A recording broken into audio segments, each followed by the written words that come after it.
Good morning friends, स्वागत है आप लोग का क्लास में। चलिए, क्लास 8 चैप्टर 10 है आप लोग का विज्ञान का, विद्युत धारा के रासायनिक प्रभाव। ठीक है, चलिए तो देखिए, सर्वप्रथम 1800 ईस्वी में ब्रिटिश रसायनज्ञ विलियम निकलसन, ठीक है, ने यह दर्शाया कि यदि इलेक्ट्रोड ठीक है जल में डूबे हों और उनके द्वारा विलयन में विद्युत धारा प्रवाहित की जाए तो हाइड्रोजन तथा ऑक्सीजन के बुलबुले उत्पन्न होते हैं। ठीक है, और उसके बाद ऑक्सीजन धन टर्मिनल से जुड़े इलेक्ट्रोड पर और हाइड्रोजन ऋण टर्मिनल से जुड़े इलेक्ट्रोड पर बनते हैं। अब इसको सीधा समझिएगा भाई, निकलसन ने किया क्या। मान लीजिए उसने क्या किया, जैसे मान लीजिए ये एक बीकर है, आगे ड्राइंग में आगे एक ड्राइंग है उसमें भी समझ जाइए आप लोग। ठीक है, बीकर उसने क्या किया, इलेक्ट्रोड जो था, इलेक्ट्रिक का रॉड जो होता है उसे इलेक्ट्रोड कहते हैं, उसको जल में डुबाया। ठीक है, और उसमें विद्युत धारा प्रवाहित की। ठीक है, तो हाइड्रोजन तथा ऑक्सीजन के बुलबुले उत्पन्न हुए।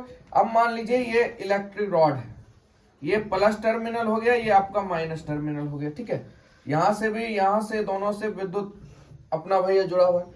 तो भैया जैसे ही विद्युत इसमें दिया गया तो पहले फट फट फट फट करके आवाज निकला। तो ये चीज जान लीजिएगा, जो भी आप देखिएगा जिस बुलबुले में आवाज निकल रहा है पट पट का, वो हाइड्रोजन गैस है, यानी H गैस है।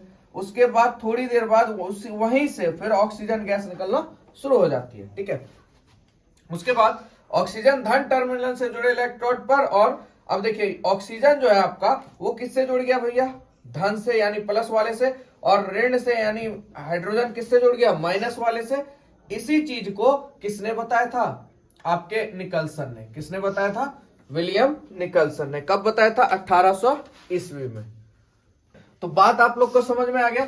सबसे पहले 1800 ईस्वी में ब्रिटिश जो रसायनज्ञ थे निकलसन ने, उन्होंने क्या बताया था कि भैया अगर हम किसी भी इलेक्ट्रिक रॉड में जब हम विद्युत धारा प्रवाहित करते हैं तो धन टर्मिनल से ऑक्सीजन प्रवाहित होता है और ऋण टर्मिनल से हाइड्रोजन प्रवाहित होता है। इस चीज को बताया था निकलसन जी ने। अब बात समझे एकदम शॉर्ट में, यह था किताबी भाषा, अपने भाषा में समझ गए। चलिए आगे बढ़ते हैं। उसके बाद 7 साल के बाद आए भाई हैम्फ्री डेवी जी। ठीक है, तो सन 1807 ईस्वी में सर हैम्फ्री डेवी ने प्रयोग करते समय पोटास से विद्युत धारा गुजारी। उन्होंने प्रयोग करते समय क्या किया, पोटास से विद्युत धारा को गुजारा, और विद्युत धारा गुजरने से पोटास गर्म होकर पिघल गया। जैसे ही इलेक्ट्रिक उसमें गया तो भैया वो क्या हो गया, पोटास पिघल गया। कुछ ढेले ऋण टर्मिनल की ओर बन रहे थे। डेवी ने इस तत्व का नाम पोटेशियम रख दिया। जो ऋण पे एक ढेले जैसा संरचना बन रहा था उसको इन्होंने क्या कर दिया, पोटेशियम कह दिया, है ना। उसके बाद इसी प्रकार उन्होंने सोडियम, कैल्शियम, स्ट्रांसियम, मैग्नीशियम और बोरियम धातु का पता लगाया। देखिए कुछ धातु का पता हमारे हैम्फ्री डेवी ने लगाया, और यहां से तो एक चीज सिद्ध होता है कि पोटाशियम का पता भैया किसने लगाया, सर हैम्फ्री डेवी ने लगाया था। कब लगाया था, 1807 ईस्वी में, प्रयोगशाला में प्रयोग करते हुए। किस पे, पोटास पे।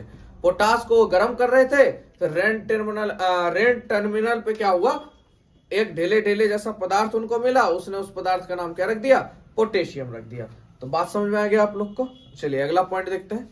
जानते हैं हम लोग विद्युत लेपन के बारे में। ठीक है बाबू, तो देखिए विद्युत द्वारा किसी पदार्थ पर किसी वांछित धातु की परत चढ़ाने यानी निक्षेपत की प्रक्रिया को ही विद्युत लेपन कहते हैं। यानी सीधा समझिए, आप एक चीज समझिएगा, मान लीजिए कोई धातु है, ठीक है, ये धातु है, इसके ऊपर परत चढ़ाना है हल्का सा। तो उस परत चढ़ाने के लिए विद्युत से जो परत चढ़ाते हैं उसको विद्युत लेपन कहते हैं। सीधा समझिएगा, विद्युत से परत चढ़ाने की क्रिया को विद्युत लेपन कहते हैं। इस विधि का प्रयोग कर लोहे पे क्रोमियम की परत चढ़ाकर कार के कुछ पुर्जे, नल, बर्नर, साइकिल की हैंडल, रिम आदि को चमकदार बनाया जाता है। साथ ही यह खरोंच का प्रतिरोध करता है और जंग लगने या झरने टूटने से बचाता है। क्रोमियम महंगी धातु है, अतः किसी पदार्थ को क्रोमियम का ना बनाकर अन्य पदार्थों से बनाकर क्रोमियम की परत चढ़ा दी जाती है। ठीक है, अब इसको अपनी भाषा में समझिएगा। आप लोगों ने साइकिल में हैंडल देखा होगा, जितने भी चमक वाले स्टील जैसा जो चमकता है उजला टाइप का, वो जितने भी चीज है वो किससे बनते हैं, लोहे की होती है वो। ठीक है, पर उस पे क्रोमियम की परत चढ़ा दी जाती है। क्यों भैया, क्रोमियम क्या है, महंगा, अब क्रोमियम की विद्युत लेपन प्रक्रिया से उस पर जब परत चढ़ा देते हैं, मतलब मान लीजिए 1 mm का या 2 mm का परत जब चढ़ जाता है तो उससे लोहा तो धातु है ही, अब प्लस में क्रोमियम के चढ़ने से उसमें क्या हो जाता है कि उसमें जंग लगना, इससे बचाव हो जाता है। दूसरा चीज, वहां से वो चीज सड़ता नहीं है, टूटता नहीं है, तो बहुत सारे उससे फायदे हो जाते हैं क्रोमियम धातु की परत चढ़ाने से। ठीक है, तो आपको समझ में आ गया विद्युत लेपन का सबसे बढ़िया उदाहरण है क्या चीज, क्रोमियम का। ठीक है, क्रोमियम याद रखिएगा, विद्युत लेपन में सबसे अच्छा उदाहरण है क्रोमियम का, जिससे आपका साइकिल का हैंडल बना होता है, रिम बना होता है, जितने भी चमकदार चीज है वो सब किससे बने होते हैं, क्रोमियम धातु से।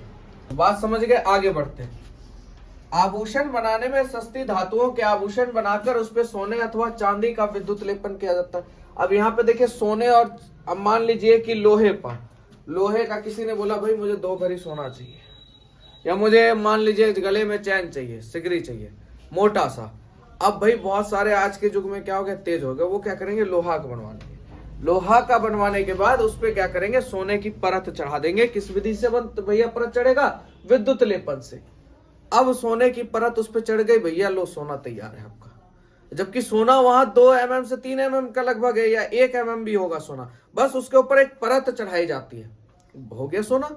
अब भैया जब तक परत है क्रोमियम का, आप इस चीज बताइए, साइकिल का हैंडल जल्दी देखे जंग लगते हुए, या जल्दी देखे उस पर खरोच उरोच, ये जल्दी खराब हो जाता नहीं हो जाता, उसका लाइफ बढ़ जाता है। ठीक उसी तरह अब भैया लोहे पे क्या बना गया, भैया सोने की परत चढ़ा दी गई। अब जब तक परत चढ़ेगा तब ना उसको पता चलेगा भैया हमको सोने का लोहे का दे दिया, तब तक तो वो जान रहे क्या चीज, सोने का है ना।